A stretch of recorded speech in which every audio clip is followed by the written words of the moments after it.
বাংলায় যতবার horror জনরাটাকে explore করার কথা হয় ততবার আমরা ভাবি যে চলো পাশে দাঁড়ায়, হয়তো কিছু একটা নতুন হয়েছে, হয়তো ভালো কিছু উপস্থাপনা হতে পারে। হ্যালো বন্ধুরা, আমি Sudip and welcome to filmy ডিটে। কথা বলবো নতুন বাংলা সিনেমা অহল্যা নিয়ে, যেখানে মুখ্য চরিত্রে অভিনয় করছে বনি সেনগুপ্ত এবং আরও অনেক ক্যারেক্টার আছে। এই সিনেমার ট্রেলার এবং তার পরিপ্রেক্ষিতে সিনেমাটা দেখতে যাওয়া, সিনেমার ট্রেলারটার মধ্যে একটা, আমি যদি কথা বলি, আমার বেশ ইন্টারেস্টিং লেগেছিল। এমন হয়েছিল যে চলো একটা অন্য কিছু হয়তো করার চেষ্টা করবে, বাট সিনেমাটা দেখার পর মনে হয়েছিল কেন বলেছিলাম এই কথাটা। কারণ যখন হরার জনারকে এক্সপ্লোর করার ব্যাপার থাকে, আমি সেক্ষেত্রে খুব কাঁচা, বিকজ আমি বারবার বলেছি যে আমি প্রচুর যে হরার সিনেমা দেখে নিয়েছি, এক্সপ্লোর করে নিয়েছি, সেরকম নয়। হ্যাঁ, অনেক সিনেমা দেখেছি যেগুলো খানিকটা বাধ্য হয়ে, খানিকটা রেকমেন্ডেশন পেয়ে, তো এরকম কিছুটা আমার এক্সপিরিয়েন্স আছে হরার সিনেমার জন্য। বাট বাংলায় আমি কিছু হরার ফ্লেভার বা হরার সিনেমা ট্রাই করেছিলাম।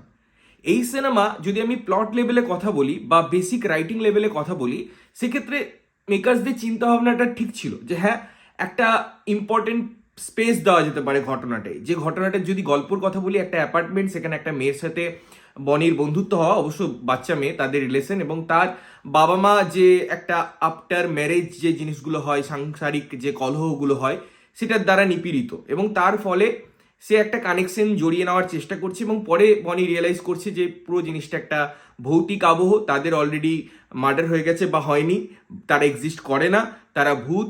কিন্তু কেন, কি হয়েছিল তাদের সাথে, এই সব বিষয়ে এই সিনেমায় বলা হয়েছে। এবার দেখুন, যে কোনো সিনেমা আপনি যে কোনো জনারকে তুলে নিয়ে আসুন, তার মধ্যে যে জিনিসটা সব থেকে বেশি ইম্পর্টেন্ট, সেটা হচ্ছে এর গল্পের প্যাটার্ন, তার ডেভেলপমেন্ট, তার মধ্যে স্ট্রেংথ, তার মধ্যে বন্ডিং, এবং আমি যদি ওভারঅল এর সিনপসিসের কথা বলি, প্রেজেন্টেশনের কথা বলি, তো এই জিনিসগুলো প্রথম থেকেই সিনেমায় লুফলস হতে শুরু করে। একটা অ্যাকশন দিয়ে সিনেমাটাকে শুরু করা হয়, যেটা বাংলা সিনেমায় এত বাজেভাবে রিপ্রেজেন্টেশন আপনি খুব কম দেখবেন। এত বাজেই এর ইন্টারপ্রিটেশন আছে, এত বাজেইভাবে এটা প্রেজেন্ট করা হয়েছে। এবং তারপর আমি যদি ঘটনাগুলোকে ঠিকঠাকভাবে ছোট ছোট ইভেন্ট হিসাবে কনসিডার করতে চাই, প্রত্যেকটা ঘটনায় একটা একটা রিলেশনশিপ আছে। কখনো বনির একটা প্রেমের অ্যাঙ্গেল আছে, কখনো বনির একটা সিম্পেথির অ্যাঙ্গেল আছে, কখনো বনির একটা ভালো লাগার অ্যাঙ্গেল আছে। এই কোনো জায়গাতেই আপনি ওই বিশ্বাসযোগ্যতাটা পাবেন না, আপনি কখনোই ওই ক্যারেক্টারগুলোকে বিলিভ করতে পারবেন না। যেহেতু ক্যারেক্টারগুলোর সাথে আপনি কানেক্টই করতে পারবেন না, তার জন্য পুরো সিনেমাটাই আপনাকে ওই বিশ্বাসটা দেবে না। কোনো চরিত্রের সাথে কোনো চরিত্রের ডেভেলপমেন্ট হয় না, এবং যে সাবলেয়ারগুলো পুট করার চেষ্টা করেছেন পরিচালক, সেগুলো ক্লিশে হয়ে যায়। এই টেকনিক্যালিটিসে আমি যদি যাই, তো আমি বলবো সেক্ষেত্রে প্রচণ্ড পুয়ার ট্রিটমেন্ট।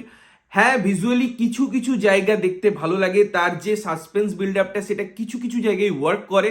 বাট ওভারঅল আমি যদি কথা বলি, সেক্ষেত্রে একটা রিলিফ দেওয়ার যে ব্যাপার, মাঝে মাঝে আমি কিছু স্টেজিংয়ের মধ্যে অভিনবত্ব আনবো যাতে ওই মোনোটোনাস ব্যাপারটা ব্রেক হয়, এরকম কোনো চিন্তাভাবনা, এরকম কোনো স্টেজিং না দেওয়ায় সিনেমাটা পুরো বোরিং হয়ে যায়।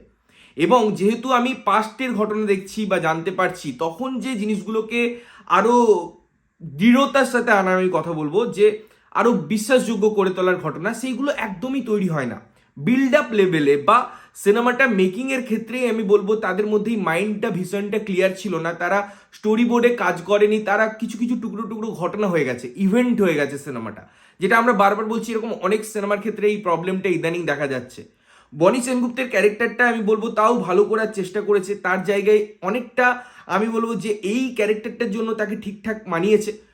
হ্যাঁ, আমি বলছি না সে আউটস্ট্যান্ডিং কিছু করেছে, বাট করার চেষ্টা করেছে। অন্যান্য ক্যারেক্টারগুলো তো একদম স্পেসই পায়নি, না তাদের ক্যারেক্টারে স্পেস পেয়েছে, না লেখনীতে স্পেস পেয়েছে, না ডায়লগস আছে তাদের। বাচ্চা ক্যারেক্টারটার মধ্যেও আমি ভেবেছিলাম পোটেন্সিয়াল থাকবে, বিকজ ট্রেলারে তাকে বেশ ডিসেন্ট লেগেছিল দেখতে, বাট সিনেমায় সেইভাবে তার সাথে অ্যাটাচমেন্ট তৈরি হয়নি আমার অডিয়েন্স হিসাবে। তো ওভারঅল প্রত্যেকটা ক্যারেক্টারকে আমি কখনোই সেই জায়গায় নিয়ে যেতে পারি না, সেই উপলব্ধিতে নিয়ে যেতে পারি না। এবং আমি বারবার বলি, হরার সিনেমায় না সব থেকে বেশি ইম্পর্টেন্ট হচ্ছে রিয়াকশন।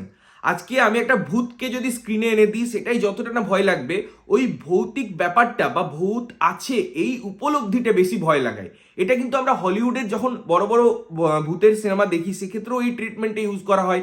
এই যে আমি যদি বলি গ্যারাজের কথা, সেক্ষেত্রেও আপনারা দেখবেন, বা হোস্টেলের কথা, সেক্ষেত্রেও আপনারা দেখবেন যে ওই ভৌতিক ফ্লেভারটাকে তারা ইনকর্পোরেট করে, তারা ওই জিনিসটাকে আনে। এবং এখানে যেহেতু সেই জিনিসটারই অভাব, তাই ওই ভূত এলিমেন্টটাও আবার মনে হয় বাংলায় আস্তে আস্তেও এলো না, যেখানে অনেক পোটেন্সিয়াল ছিল গল্পটার মধ্যে সেই ফিলটা দেওয়া যেত, এবং ভূতগুলো ভালো ভূত না খারাপ ভূত এই কনফিউশনটা এই কনফ্লিক্টটাও সিনেমার মধ্যে তৈরি হয় না, প্রথম থেকেই প্রেডিক্টেবল হয়ে যায়, এবং তার জন্য আপনার ওই অ্যাটেনশনটা সিনেমাটা পুরোটা ধরে রাখতে পারে না। সুতরাং আমার কাছে এটা একটা অ্যাভারেজ সিরিজ, যেটার একটা ভৌতিক অ্যাটেম্প্ট হয়েই থাকলো, তার ভালো আর হয়ে ওঠা হলো না।